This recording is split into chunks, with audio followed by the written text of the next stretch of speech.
Hi, it's Kaylee from Crochet Unraveled, and today I wanted to teach you the way that I weave in the ends of my finished crochet projects.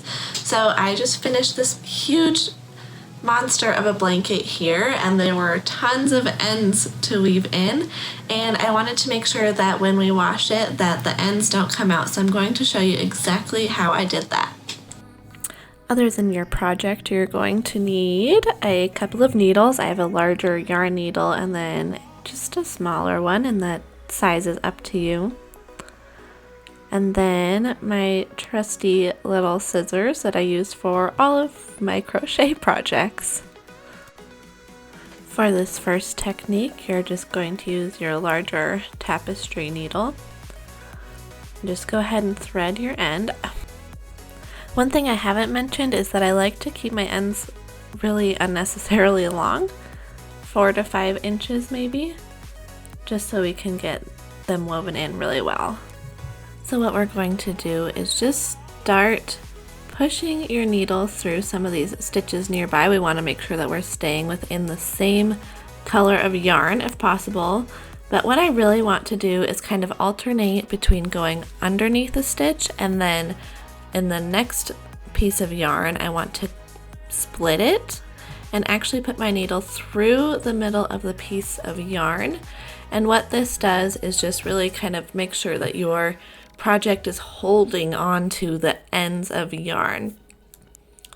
Make sure that you're not skipping over any stitches and just really working your yarn end into the project and making them kind of as one.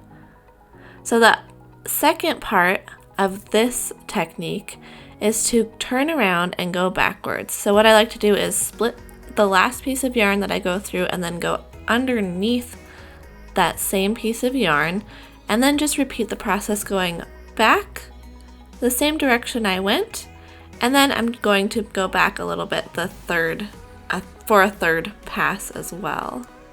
As you can see, it's starting to get a little bit tighter and more difficult for me to get my needle through there, and I think that's a really good thing because that just means that your project is holding on to that woven in end really tightly and it's keeping it in there so it doesn't unravel. So now I'm just finishing it up here. I wove it in pretty well, I would say, and then my last step is to pull your yarn taut and then trim that end closely to your project. So you can maybe see there's a tiny bit of yarn end that's poking out there, and what I want to do is just cover it up with a stitch and it will kind of be part of the project from then on. So now let's look at the second technique that I'm going to show you. The first step is just to unravel your yarn, pull it in half. We are going to be working with 1/2 of the unraveled yarn strand at a time, and this is when I like to use my smaller needle to weave in those smaller halves.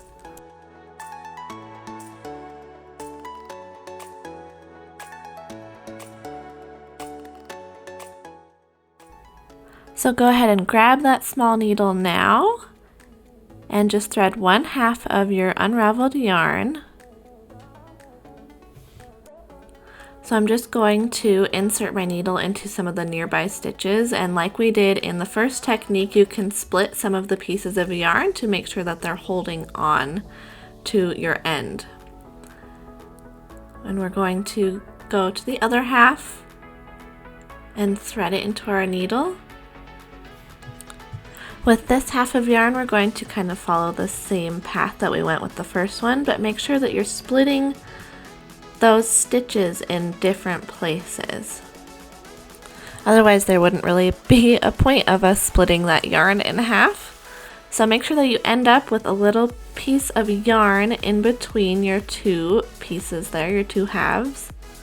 And what we're going to do is just tie a knot using those two ends. So just your basic knot.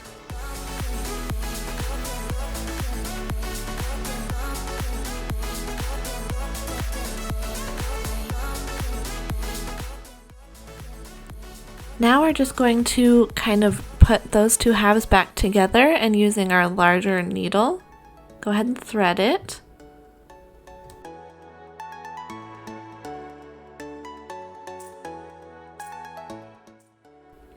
Now using that large needle, just go back under a few stitches, the same direction that you came, and pull it taut, and then grab your scissors or trimmers and cut close to the knot. And now you can kind of work that knot back under the stitches so that it's not visible.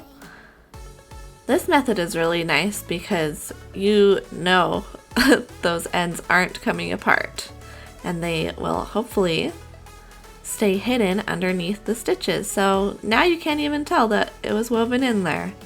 And it's really secure, so that's exactly what we want to see. Alright, I hope that this video was helpful and that you are able to weave in your ends now with a little bit more confidence, just knowing that your project is not going to unravel on you. If you enjoyed this video and it helped you out, make sure that you click that like button and subscribe to this channel for more crochet videos. I hope you guys have a great rest of your day, and I will see you in the next one. Bye.